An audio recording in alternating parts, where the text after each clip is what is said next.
Salam jemaat Tuhan dan pendengar Bread Life yang setia. Kita mengenal istilah purna bakti, misalnya purna bakti pegawai, purna bakti ABRI, polisi, purna bakti dosen, guru, dan sebagainya.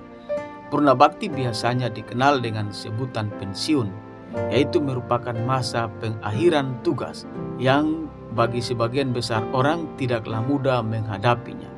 Memasuki usia pensiun merupakan situasi yang pasti dihadapi dan dialami setiap orang dalam tugasnya, kecuali bagi hamba Tuhan atau pelayan Tuhan yang tidak pernah mengenal istilah purna bakti atau pensiun. Istilah yang diteladani oleh Yesus Kristus Tuhan kita ketika Tuhan Yesus naik ke surga setelah kematian dan kebangkitannya. Boleh dibilang tugas penebusannya sebagai juru selamat telah selesai. Tetapi tugas pelayanan untuk menyertai umatnya tetap berlanjut. Hal ini dikarenakan kasihnya yang tidak pernah berubah. Dia tetap peduli dan memperhatikan kita sebagai milik kepunyaannya. Bahkan ketika Yesus naik ke surga, Dia menyediakan tempat kediaman yang kekal di rumah Bapa dan mencurahkan Roh Kudus sebagai penolong dan penghibur bagi orang percaya. Roh Kudus adalah pribadi ketiga dari Allah Trinitas yang dijanjikan untuk hadir menyertai orang percaya yang melanjutkan karya Tuhan Yesus.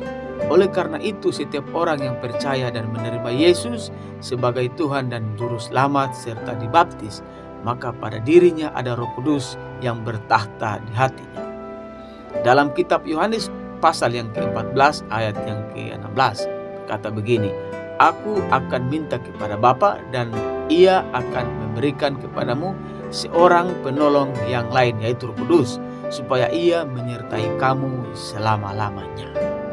Bahkan orang percaya akan mengalami kepenuhan Roh Kudus melalui baptisan Roh Kudus sebagaimana ditulis dalam Kisah Para Rasul pasal yang kedua pada ayat yang keempat. Maka penuhlah mereka dengan Roh Kudus, lalu mereka mulai berkata-kata dalam bahasa-bahasa lain seperti yang diberikan oleh Roh itu kepada mereka untuk mengatakannya. Dalam kaitan dengan Roh Kudus tersebut di atas, Paulus mengingatkan kepada kita semua bahwa karena Roh Allah diam di dalam kita, maka kita adalah bait Allah. Dalam 1 Korintus 3 pada ayat yang ke-16 dan juga 1 Korintus 6 pada ayat yang ke-19. Bait Allah adalah di sini dimaksudkan sebagai kumpulan orang percaya, tempat berdiam Roh Allah dan harus senantiasa jaga dalam kekudusan. Sebagai orang percaya yang punya Roh Kudus, seharusnya ada 3 hal yang harus kita punyai dalam hidup kita. Hal yang pertama, kita harus menjadi saksi. Roh Kudus adalah pribadi yang selalu diidentikan dengan pemberian kuasa, yaitu antara lain kuasa untuk membagikan berita Injil atau menjadi saksinya. Dalam membagikan berita Injil, mungkin kita akan mendapatkan tantangan dari orang-orang yang belum percaya. Roh Kuduslah yang akan menolong dan memampukan kita untuk bersaksi, dan Roh Kudus juga yang akan menjamah dan membawa orang yang belum percaya datang kepada Yesus. Saya bacakan dalam Kisah Para Rasul pasal yang ke-1 ayat yang ke-8. "Tetapi kamu akan menerima kuasa kalau Roh Kudus turun ke atas kamu, dan kamu akan menjadi saksiku di Yerusalem dan di seluruh Yudea dan Samaria dan sampai ke ujung bumi." Hal yang kedua, kita harus memuliakan Tuhan. Karena kita adalah bait Allah, maka seharusnya kita hidup sepenuhnya untuk memuliakan Tuhan. Kita sadar bahwa tidak ada satupun manusia yang tidak berdosa.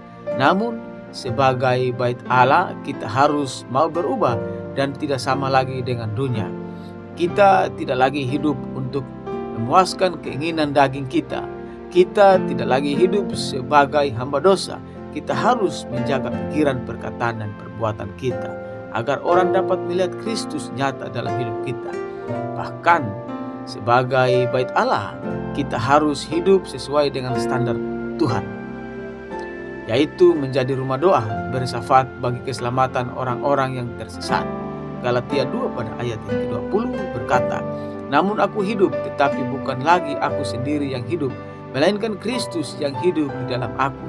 Dan hidupku yang kuhidupi sekarang dalam daging adalah hidup oleh iman dalam Anak Allah yang telah mengasihi aku dan menyerahkan dirinya untuk aku. Hal yang ketiga, kita harus menghasilkan buah roh. Kuasa Roh Kudus untuk melayani ini harus diimbangi dengan buah roh. Dalam Galatia 5 pada ayat yang ke-22 dan ayat yang ke-23, di situ jelas tercantum tentang buah roh.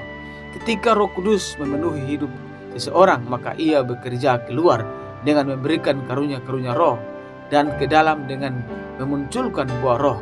Buah roh bukan sifat alamiah, tetapi karakter orang yang dibaharui karena melekat pada Kristus.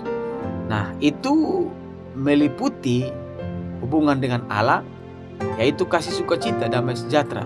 Hubungan dengan sesama, yaitu kesabaran, kemurahan, kebaikan. Hubungan dengan diri sendiri, kesetiaan, kelemah lembutan, penguasaan diri. Sebagai bait Allah, tidak berarti peperangan kita terhadap dosa sudah selesai, tetapi akan terus berlanjut selama kita masih hidup di dunia ini. Mari kita terus berjuang untuk menyangkal diri dan terus hidup untuk memuliakan Tuhan. Roh Kudus yang akan menolong kita mengerti kebenaran dan kehendak-Nya, serta membebaskan kita dari kuasa dosa. Salam sehat rohani dan jasmani. Tuhan Yesus memberkati. Amin.